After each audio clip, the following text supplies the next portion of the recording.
أهلا بيكم معايا.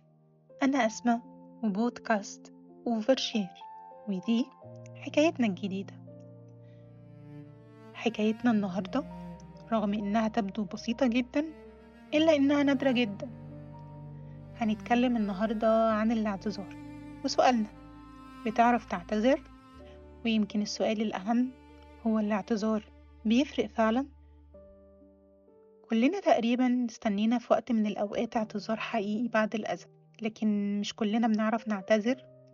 ويمكن الغريب إننا أوقات بنكون فاهمين قيمة الاعتذار جدا، لكن برضو بيكون صعب علينا نعتذر.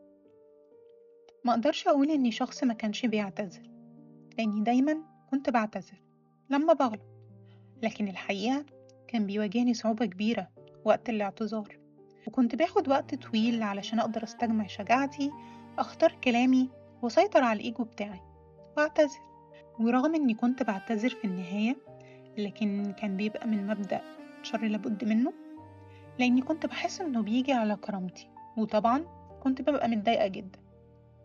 لكن مع الوقت والتجارب اللي مريت بيها والأوقات الكتير اللي استنيت فيها اعتذار حقيقي لما اتأذيت، وقفت مع نفسي وسألتها سؤال مهم: لو الاعتذار فارق معاكي بالشكل ده، ليه بيكون صعب عليكي تعتذري؟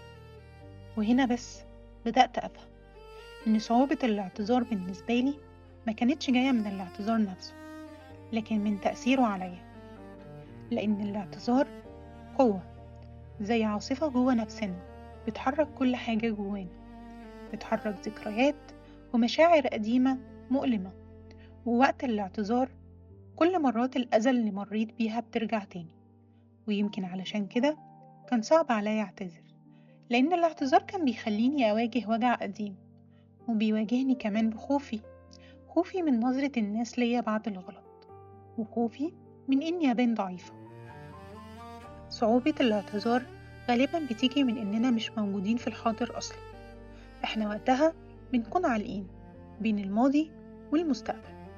الماضي اللي بيرجعنا لكل مرة تأذينا فيها واستنينا اعتذار وما جاش، والمستقبل اللي بنتخيل فيه تأثير اعتذارنا علينا ونظرة الناس لينا بعده.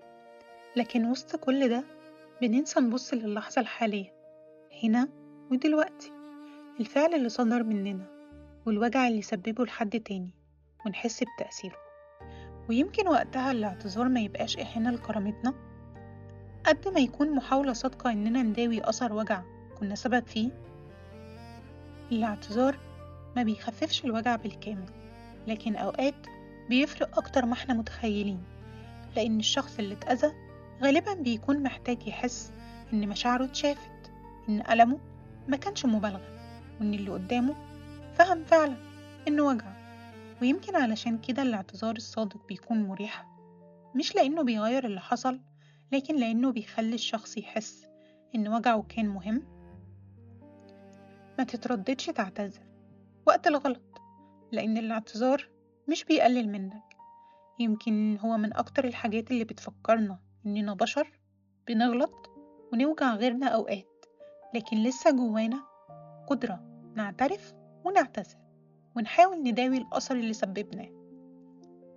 الحلقة دي كانت عن الاعتذار وتأثيره علينا وعلى غيرنا. لو الحلقة عجبتكم شاركوها مع حد محتاج يسمعها، أو يمكن محتاج يعتذر.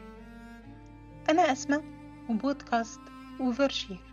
اغلطوا عادي، بس ما تنسوش تعتذروا، ونشوفكم الحلقة الجاية.